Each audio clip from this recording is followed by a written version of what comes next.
tayo ay nagse-celebrate ng Pasko. Pero pakiramdam natin tapos na ang Pasko. Actually, ngayon pa lang ang Pasko. Nagsimula ito December 25. No? Magtatapos ito sa piyesta ng binyag ng Panginoon. Kailan sa atin advance. Taon-taon ito yung panahon na kami mga pari naglalambot. So naman mga pagpupuyat. Nauwi ako sa bahay kahapon. Kaya iba yung exchange gift namin. Ibang-iba. Kasi ang exchange gift namin hindi nakabalot. Mga virus ang aming exchange gift. Kanya-kanya kaming dala ng sipon, ubo, at kung ano-ano. Kaya nakakatuwa sa amin sa bahay. 4 solid yung ubo. Pag umubo yung isa, umubo lahat. Mga kapatid, alam niyo may isang babae, nag-MA yata ito, naging shepherd. Meron siyang shepherd, may lamb siya na solo parent. Medyo may edad na. Ang lamb niya na ito ay medyo makaluma. Simple. Kaya ang tagal na mag-isip, ano kaya ang Christmas gift ko? Manang na manang ang dating nung kanyang bibigyan. So sabi niya, siguro, ang maigi sa kanya ay yung hindi binibili. Mas appreciated niya yung gawa. Kaya ang ginawa ko ng shepherd, nagkanchilyo ng makapal, magandang medyas. Yung mga matatanda paggabi nagme-medyas. Pag-araw wala nakapakya. Pero paggabi, kung natutulog nagme-medyas, baka malamigan. Meron naman siyang land sa LSS na single. Young adult, young. Yung lamb dyan na ito, medyo malandi. Masosyal. Kaya alam niyo, binili niya 90s. Yung pantulog na sexy, see-through. Kasi sabi niya ay bagay ito sa kanya. Alam niyo po, itong shepherd, medyo may edad na rin. Makalimutin. Pangalan niya, Nanette. Bakit may kilala kayong ganyan? Tuwid ito pag lumakad. Alam niyo ho, makalimutin. Nung pinadala niya yung regalo, nagkamali. Napunta dun sa dalaga yung medyas. At napunta yung 90s sa matanda. Nako, balisang-balisa yung nagpadala. Sabi niya, nako, may insultot tiyak yung dalawang yun. Lalo na yung matanda. Pero mo 90s ang napadala ko, sexy. Sabi niya, nako, magagalit yun. Bakit naman kasi, sabi niya, nakalimutan ko na baliktad niya yung pangalan.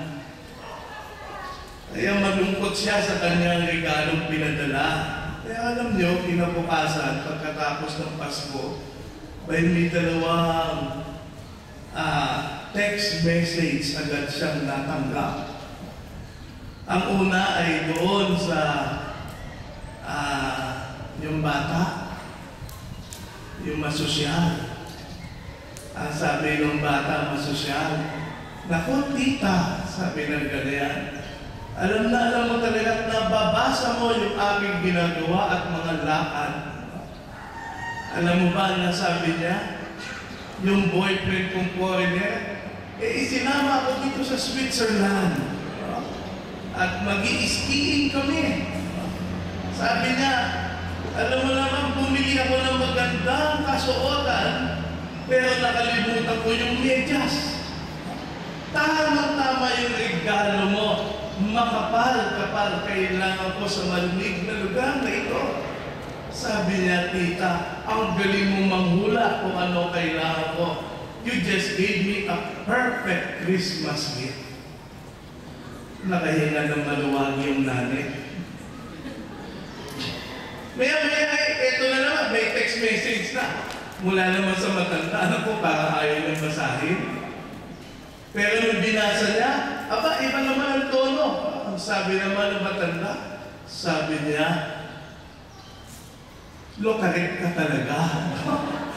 Pero mo, bibigyan mo ako ng 90. No? Tatalang buhay ko, hindi ako nagsusuot ng ganire. No? Pero alam mo, mababasa mo yung aking desire.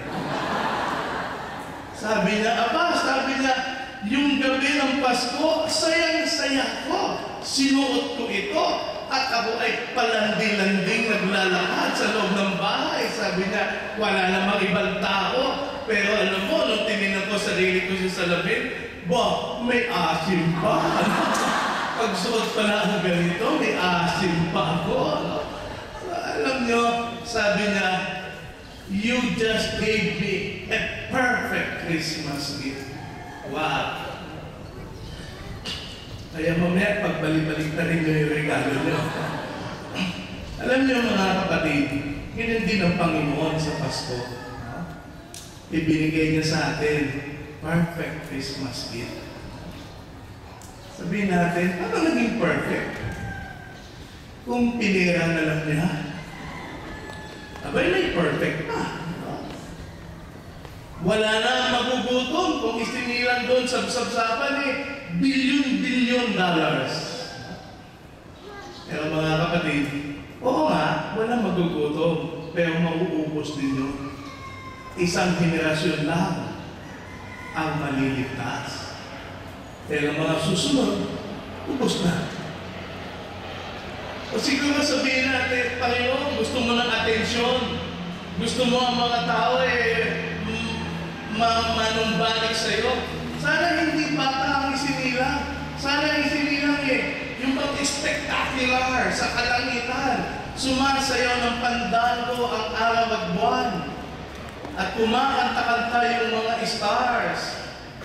Siguro pag ganyan ang ginawa nyo, lahat ng tao nakatingala.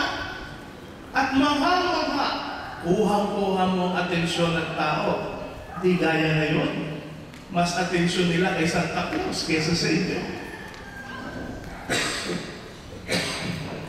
Alam niyo mga kapatid, siguro nga patok na patok yun.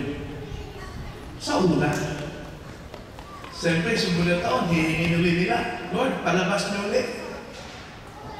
Sumunod na taon, palabas niyo ulit. O makalimang palabas, hindi na sa spectacular. Pagsasawaan na siya. Mga kapatid, I can go on and on to what is a perfect Christmas gift. But I think the most perfect is still what God gave us. Isang sanggol. Bakit? Isang sanggol, isang bata. Kasi kung hindi sa nagkatawang tao, paano natin siya mayakap?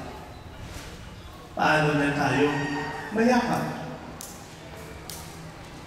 Paano natin siya makakausap kung hindi sa nagkatawang tao? Siyempre, pag nagkatawang tao, nagsisimula sa sanggol.